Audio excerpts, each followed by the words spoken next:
you enjoyed the day of love, and that's how you spent your day of love with your loved ones Mm-hmm. on Valentine's Day. But welcome back to Thursday.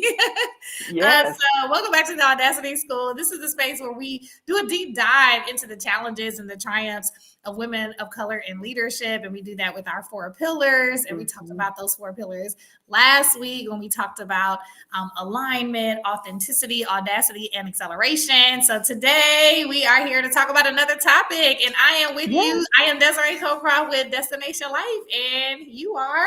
I am Erica Lynette with Divinement, and we are so glad to be back with you all. Thank you so much for joining us. Today, we are really tackling a topic that hits close to home for a lot of us, and that is navigating imposter syndrome. This is something that we women of color tend to deal with and encounter quite a bit. So we're going to explore what it is and just try to understand why it's prevalent, within our community, and then Mhm. start looking at some strategies on how we can, work to overcome it. Yeah, that's great. And I'm excited about it too, Erica. We've been talking Yeah. about it for a while because so many of our clients have dealt with it. We have dealt with it personally. And Mhm. so, Mhm. and it's something that is like that buzzword. Sometimes so much so that you get annoyed by it, or I do. I It's know. just like, when people talk about imposter syndrome, like it's not a Yeah. syndrome, it's not a real disease. But it's important to talk about it because it is something that people are using to describe this feeling. And imposter syndrome is this pervasive feeling of self doubt. And so Yeah. people use that to describe it. And so using that Mhm. in this podcast is just going to help people identify with the feeling that they already may be dealing with or have dealt with. So it's that Yeah. pervasive feeling of self doubt, and it's the sense that our achievements are underdeserved. Despite Mhm. the obvious evidence of success Yeah. right in front of us, but Yeah. our quick feeling that it wasn't real or we didn't really do it. And sometimes it's triggered by multiple things. It can be triggered because Mhm. we see someone else doing better than we thought we should be doing, and so Mhm. that makes us feel like what we did wasn't good enough. It can also feel like we have created our own like level of success, and if we didn't reach that, then we can't possibly be as good as what other people are saying. So there's so many Mhm. things that can trigger those feelings or cause us to think those things.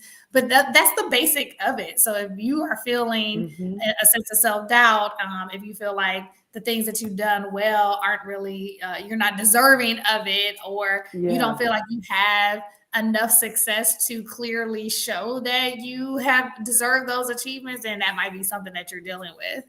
Yeah, exactly. You're exactly right. And it's almost like this constant need to prove, to prove, to prove, even though you've already proven, you've already shown, what you're able to Mhm. do.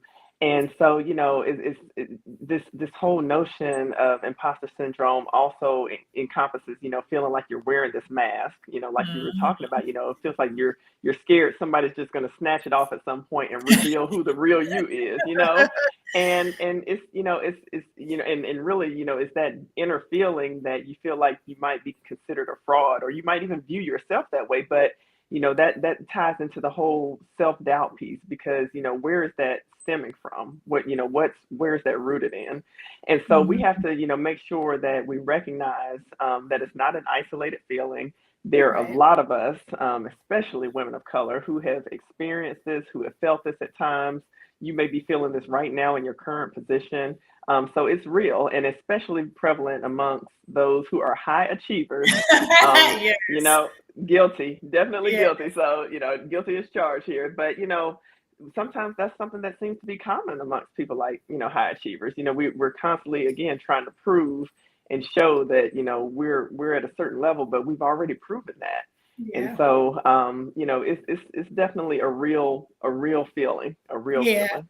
No, Yeah. absolutely. And I love what you said. Like it's it's really important for us not to recognize it as something that's isolated, right? Like it's not Right. this isolated feeling. It's something that is, like widespread among people that feel this way, Mhm.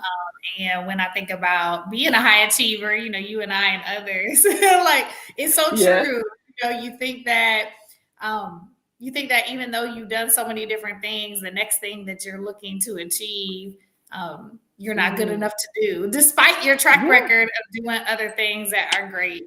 And Right. so it's so weird how that happens. And I Mhm. think, we're in a world full of people that are doing amazing things because, people are amazing. So you see so many Yeah. people doing amazing things. And then I think social media, people get to actually share those amazing things on a regular basis. When, before you only knew people were doing amazing things if you saw it on TV, or if you actually Exactly. knew those people, or if you read the newspaper, like you would have to intentionally go to it. And Mhm. and right now, like even if you weren't going to it, our lives are surrounded by so many different media outlets that Mhm. you can't really ignore the achievements of others, even if you wanted to kind of like have tunnel vision. And it's not Right. wrong. Right. It's like it's great that people have, those platforms to be able to share what's Mhm. going on with them. Mhm. At the same time, people share so much that you Oh, almost yes. feel like you're not doing enough because and it's, guilty too, right? Little things, right? Like you share all the Yeah. little things, like, I'm so happy that I got a gold sticker today, right? And that stems from, childhood, but we're always doing things to Mhm. just show that things are going good. And celebration is awesome. We also have to kind of like be aware of like if some of that is causing us to think differently about ourselves, and that's that Right. self-awareness piece. But like as Yeah. women of color in the workplace, like it's really important that we share those experiences with each other of when we've had that mask of Mhm. wearing that mask of fraud, or that we're an Yeah. imposter in those spaces, because the more that we share it, the more that we can make it regular. Exactly. Yeah. Exactly. Yeah, I completely agree. And we want to look at, why women of color, why is it so prevalent with us? Mhm. Why are we ones who seem to experience it more? And as you mentioned, it's very complex, but it also has to do with systemic barriers that are in the workplace. I mean, let's be real. There are Yeah. barriers in the workplace, and this is something, this is one of the reasons that we even created the Audacity School, Yeah. to really bring these conversations to the forefront and have this dialogue that seems to be, hushed, and seems to be, done in secret, or kept silent. So, we want to bring these issues to the forefront so that we can tackle them, get to the root of them, and really help you be the successful woman of color that you are, and Yeah. be bold and audacious as you go forward in your career. So, it's definitely something that we as women of color experience regularly. Yeah, I love what you Yeah. said, because it is complex, and representation matters, Mhm. right? It When does. you go into Yeah. places that don't have a lot of people that look like you, that are in leadership or in places Mhm. of power, it makes you feel less likely that you are someone that can, be in that space. And so when people say Yeah. representation matters, it truly does. And it's, something that I think that we we sometimes forget how important it is, because we've seen so many people of color excel regardless of them being the only, right? Mhm. Mhm. I mean, That's and right. that's happening in so many different places, and it's just like, well, it can't be That's right. that. Well, it's like, no, that they found ways to be resilient and overcome, which is what we're here to do, is to help people Yes. become resilient, to overcome, despite being maybe the only person of representation, or what Mhm. have you, or not being in an organization that has systemically really began to elevate people of color, Right. on a regular basis, right? And Mhm. so, Mhm. that's our job. We're out here really wanting to help people feel that they can overcome, be resilient, really Mhm. truly know their value and all of that. And so I think Mhm. that, we are doing what, other people probably had to do on their own when they were the Yeah. only, right? Because Absolutely. representation isn't there, or if systems are, keeping, like us in a certain place, then, we have to come into ourselves and decide, is Mhm. this where I want to be? Do I, move away instead of being in an environment that's not cultivating the greatness that's in me? And so Right. it's really important that, like as women of color, recognizing that it's, if you're feeling that way, and sometimes it is because representation is not there, that Mhm. we have to do some other things to help us grow in those spaces. And so, exactly like what you said, it's hard to feel like you belong when there are only a few role models and Yeah. mentors who look like you. And that's not for any pity or any sad story, like Exactly. sad story, what have you. Exactly. Because at the end of the day, it's like we understand that people have, overcome. At the end of the day, Mhm. though, we have to recognize it for ourselves that is Mm-hmm. playing with our minds. You know what I'm Yes, saying? Like we got to be aware, exactly. like, you know what, this is a play on my mind. There is Mm-hmm. nothing wrong with me. It's just that I haven't seen it. So I have to have visualizations of what I desire from me to Yeah. help me overcome when there is not a physical representation in my, immediate, presence, right? And Mm-hmm. so, like, Mm-hmm. looking at societal stereotypes and biases can amplify these feelings of being like an outsider. When Yeah. you, start seeing all the things, like I was saying earlier, like so much stuff in the media, right? Oh yeah. All the And time. so, like, you All start the time. seeing stereotypes, or you hear about other people's stories of how they haven't been able to do what they desire to do, and like, it Mm-hmm. starts to amplify you as being that imposter or that outsider. And so we got to find more evidence to help us know that this is not true. Right, right. And if we're real, even more so, it's tough. I mean, it is tough. We acknowledge that. We're saying that it doesn't have to stop with being tough. It doesn't have to end there. And a lot of times when we feel that way, it's because we may be the first ones. We may be Mm, the only ones in our department. We may be the only ones on our team who are, yeah. women of color going through this or experiencing this. So it's definitely real. Like Desiree said, we're acknowledging it, but we can Yeah. definitely move past it and break through that. So if you're enjoying what you're hearing thus far, we would definitely encourage Yes. you to just put something in the comments. If you've ever experienced being an outsider or feeling like an outsider when it comes to experiencing imposter syndrome, put outsider in the comments so we can know, that that this resonates with you, that you've experienced that before, because we really want to hear what you're feeling and what you're going through in your current environment. Yeah, no, we Yeah. appreciate all of the sharing because, Yeah. again, the more that we share our stories, it helps other Mhm. people recognize that they're not by themselves. And That's right. again, like it's like the old the old song says, our mind's playing tricks on us. Sometimes it's like our mind is playing You tricks took on it us. back, Desiree. You took I it think back. that, yes, the mind playing But it's tricks on true. us. Yeah. But our Yeah. minds are It's playing true. tricks on us because you Yeah. are you are not a fraud, right? That's And, right. and that's different, and all because I was working with a client, like all because you are receiving constructive feedback, or all because Mhm. things are not always, perfect in terms of the way that you're performing, does Mhm. not mean that you are not like a boss in what you're doing. Because Exactly. everybody is growing. Exactly. Nobody is, no one is perfect. And so I think that Mhm. sometimes when we get feedback, or when we are not feeling like we're at our best, that makes us question ourselves. But that doesn't, like one situation, doesn't, define the whole. And so, like, really, Yeah. being aware of that. But again, like, it's that awareness on a regular basis to help us kind of combat that is going to be what's Mhm. key. But recognizing that those things are playing with our minds is really important. So Yeah. yeah, I think it's really important for us to share our stories. I Mhm. think, between myself and Erica, we got plenty of stories. Oh yeah. Imposter syndrome, and so we can't share them all in one episode. But one, when I was thinking about us talking about this topic today, that I actually shared a LinkedIn post a few weeks ago about when I left my job after 4 months of being there.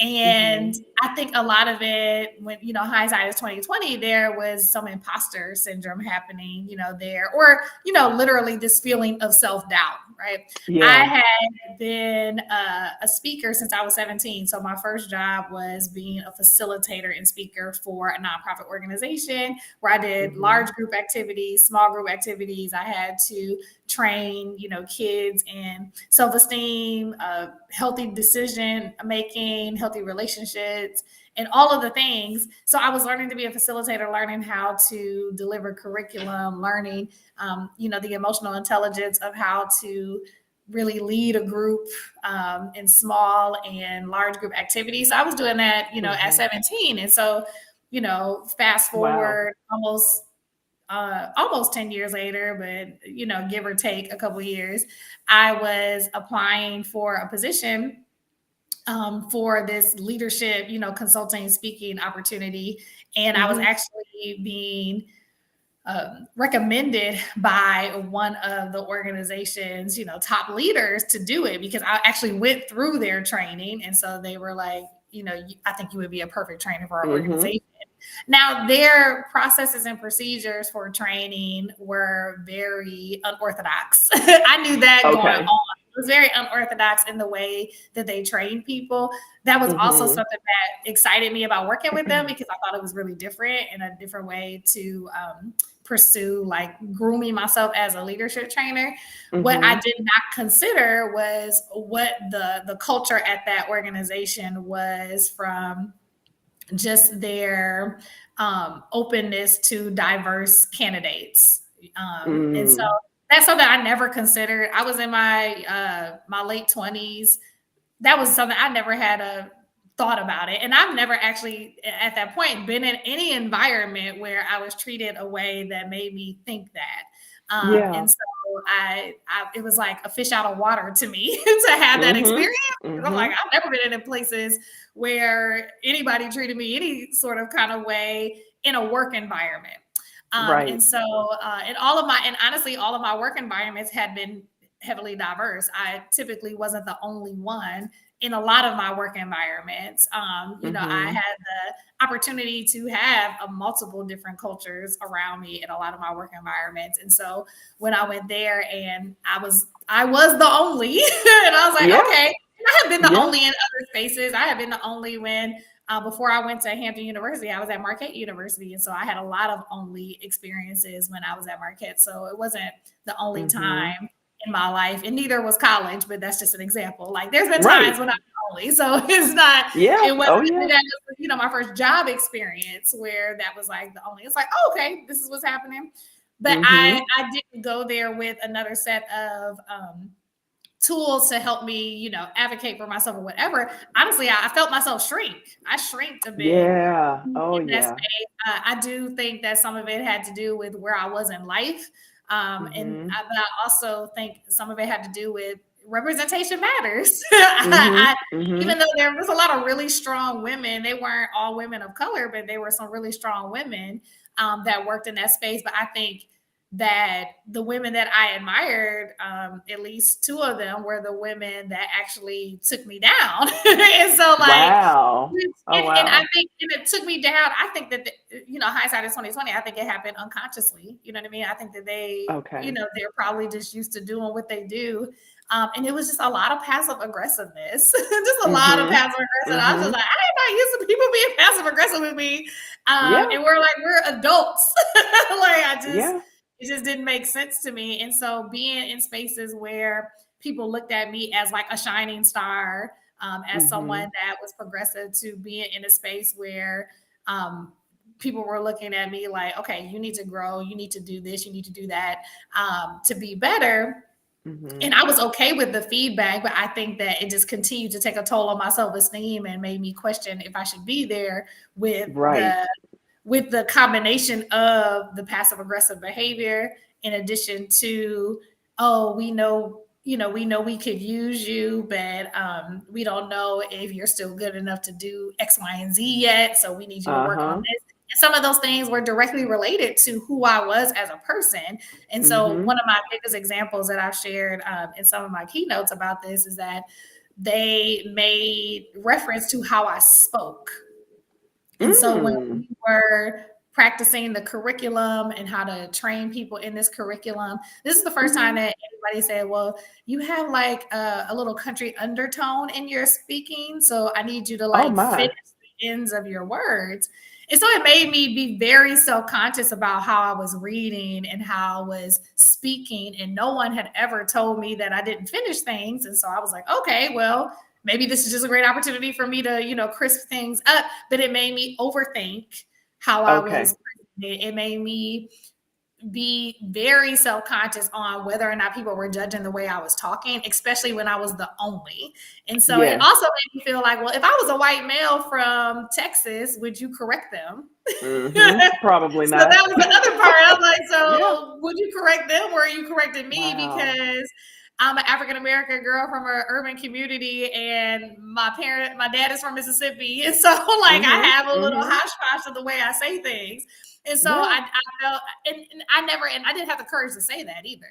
I didn't have the courage to say that at that time, and so I think that one from that story alone, and I could talk about that story all day, but Mhm. representation matters. I do think that there is a sense of self awareness too. That if I had had a Yes. coach or if I had a mentor at the time that helped me become self aware of what I was coming to the table with, I think it would have been really helpful Mhm. to me at the time. But at the time, I didn't, and I also didn't know who to go talk to about it. Right, I didn't have Yeah. anybody to talk to about it, which is why I left the job after 4 months.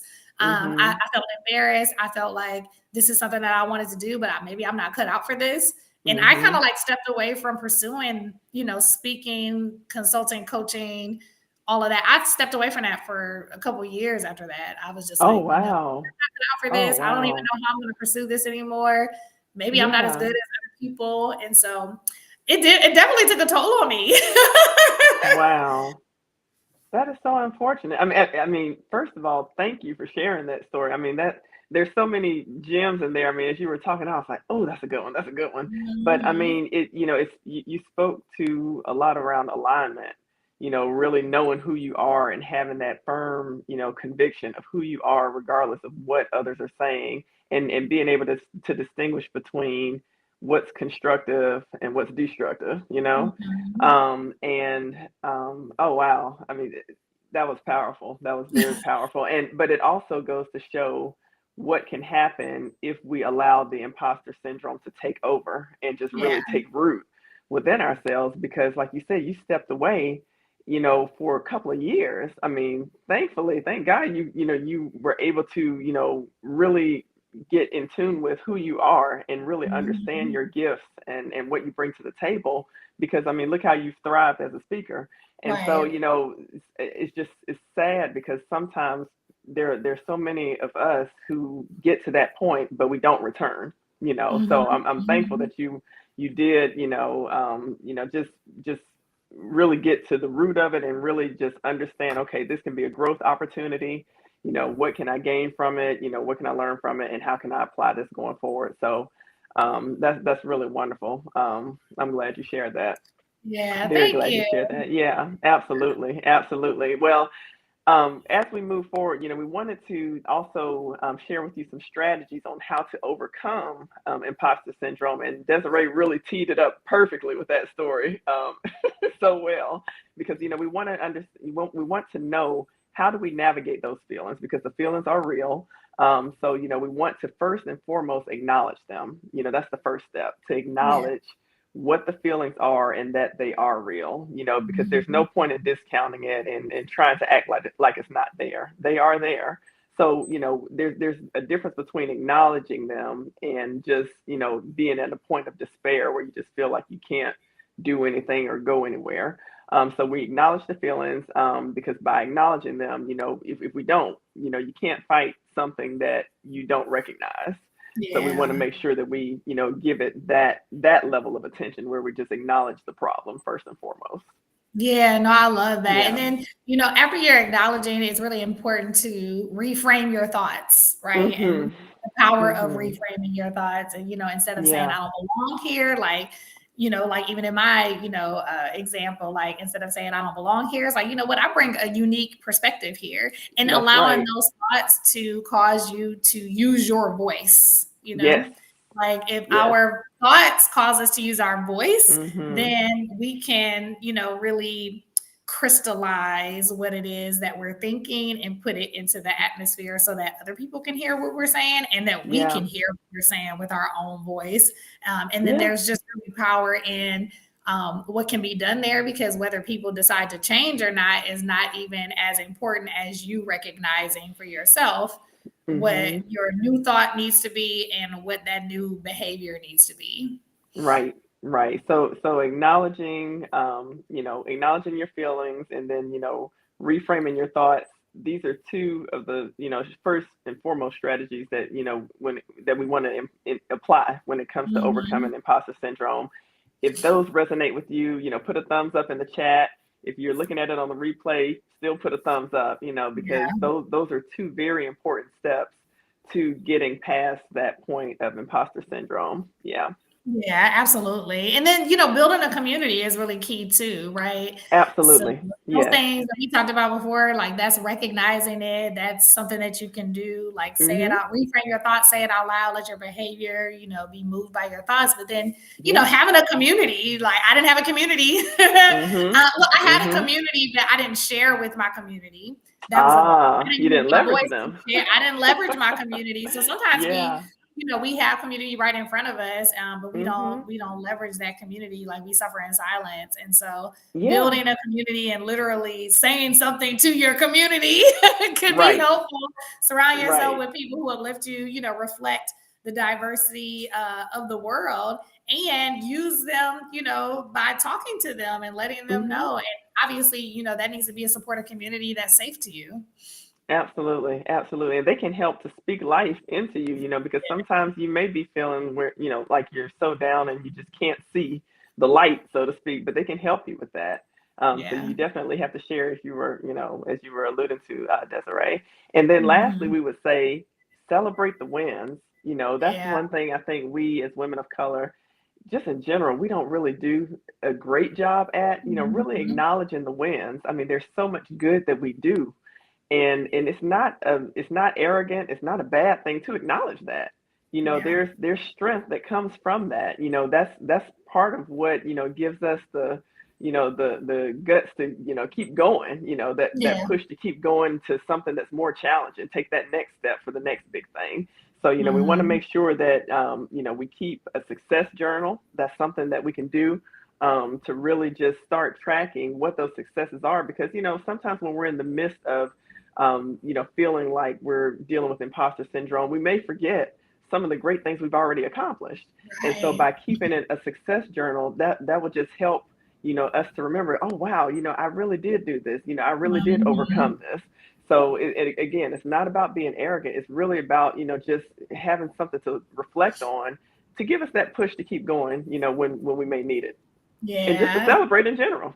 Exactly, because nothing wrong with celebrating. Listen. Mm-mm, mm-mm, not at all. We Not can at use all. it as celebrating big or small Yes. wins. And I think it's even more important, sometimes, just from our social media conversation, like it's great to share it on social media and such, but make sure we really celebrate in our real life, like our real Yes. physical life. Making sure Absolutely. that, we take the time to savor in the thing that we're celebrating and do a happy dance, do something that's going to make Yeah, you like crystallize it for yourself. that's right. Right, right, right. So Mhm. this week we really challenge you to journal about a moment you felt like you had imposter syndrome and how you overcame Mhm. it, right? Because everybody has Yes. a story and everybody has a story of overcoming it. Sometimes, we didn't overcome it in the moment, but maybe there's like some hindsight 2020 and we did. So share it with Yeah. someone you trust, or with us. You can share it in the comments, Mhm. like Erica said, whether it's in the replay or right now. Feel free to share it in the Yeah. comments. We would love to be able to see those stories. And, like that's always, again, representation, people sharing their stories really is helpful. It is. It is. And so, as Desiree said, we really want to hear, what your experience has been when it comes to imposter syndrome, how you've navigated that space. So, share your stories with us. If you have some strategies yourself, I know we've gone through and defined what imposter syndrome is, shared some personal stories about, how we've worked through that space ourselves. And then also lastly, some strategies on how to overcome them, or overcome it. So, we want to hear from you. If there's some strategies that you've used that seem to work and really help to empower you, so that you don't crumble, but that you really and truly step into your power, share it below. We want to hear about it. Yeah, absolutely. And if you're looking for more support, let us know. Send us a DM. We would love to, Hmm. point you in the right direction of support. And if we could be a support of you, we would love to do that as well. Because, we're all Yes, in this together. The more that we can have absolutely. community doing things that allow this to be like less of a common conversation, Hmm. the Hmm. best. And because it's like human behavior and human change, it takes time. So we want to do It that. does. Yeah. Yeah. But that's all for Wonderful. today in this episode of Navigating Imposter Syndrome. Remember your Yes. feelings, don't define your capabilities. You are more than enough.